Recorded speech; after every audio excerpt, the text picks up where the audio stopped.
Hey everyone, it's time to look at another cool old lock that I've modified. This Sargent right here. It's been a pretty nasty lock. I've been spending about 30 minutes a day for the last 2 weeks trying to get in it.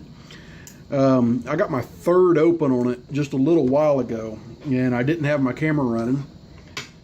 So let's see if I can get it going now, hopefully. I'm going to start at the back of the keyway.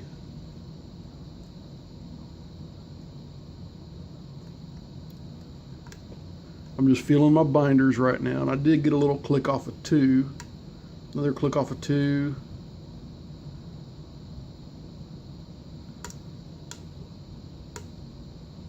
Okay, a couple clicks off of 4.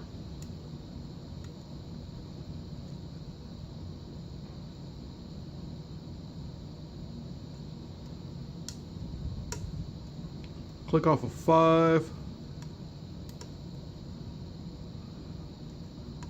Click off of 3.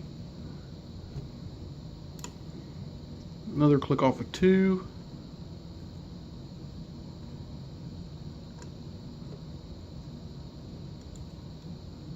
Looks like I got a little feedback on 6, and there I went into a false set. It's about time I got one of those.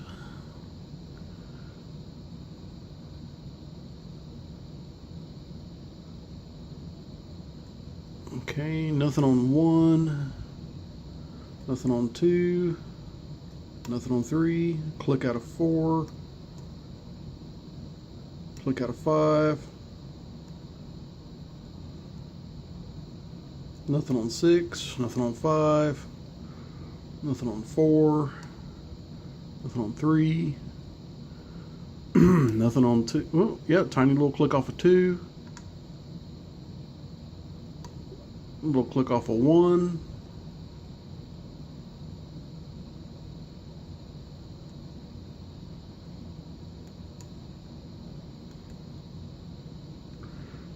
I got some feedback on 6 back here, but he's not really wanting to budge. A little bit more feedback on 1, but I don't trust it.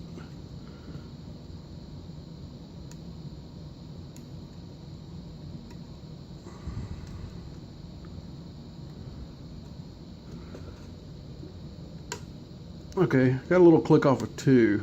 That kind of aided my false set there a little bit.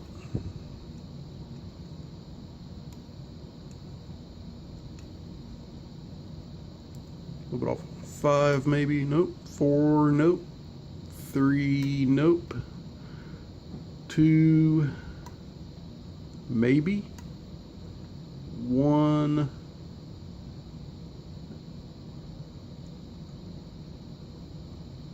Is way up there tall. There we go. That was my main problem there. I couldn't get behind pin 1. Alright. So now that I kind of figured out the binding order in this thing after picking it so many times,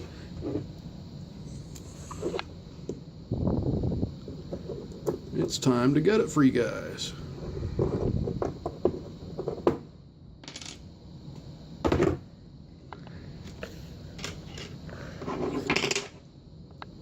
But yep, the reason why I practice locks before I film them is I want to straight up admit it. I'm not good enough to take a lock out of the blue, even a lock that I've modified, and pick it on camera the first time.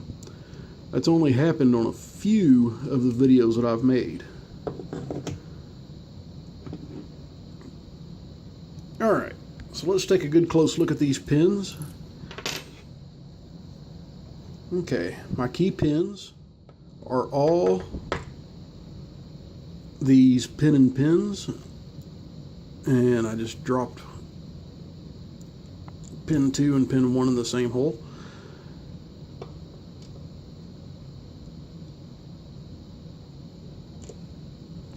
And they're serrated on the top of the key pins. That way it's designed if you do overset a key pin,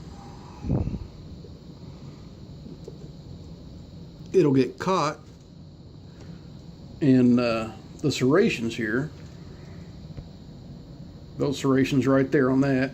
It'll get caught in those, keep this T-pin up in the Bible, and drop the key pin, and cause you to go into a massive false set. But that is my plan. I think that did happen a little bit on chamber 1 in this lock. Alright, so let's go ahead and look upstairs. In 1, I've got a nice deep spool. Chamber 2 is serrated with several rows of serrations.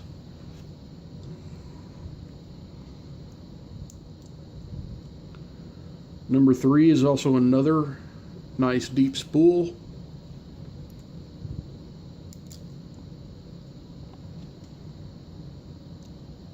Four is kind of like a spiral cut serrated.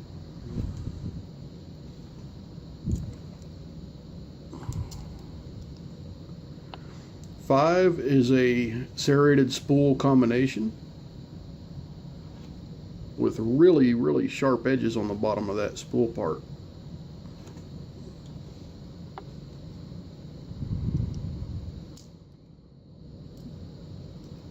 Six is another serration with lots of sharp serrations on it. Springs, they're all standard springs, so no need to show you those.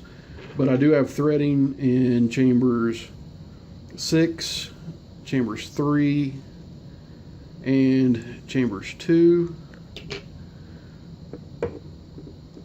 But that's this Sargent. So you can see I didn't see you have any threading down there.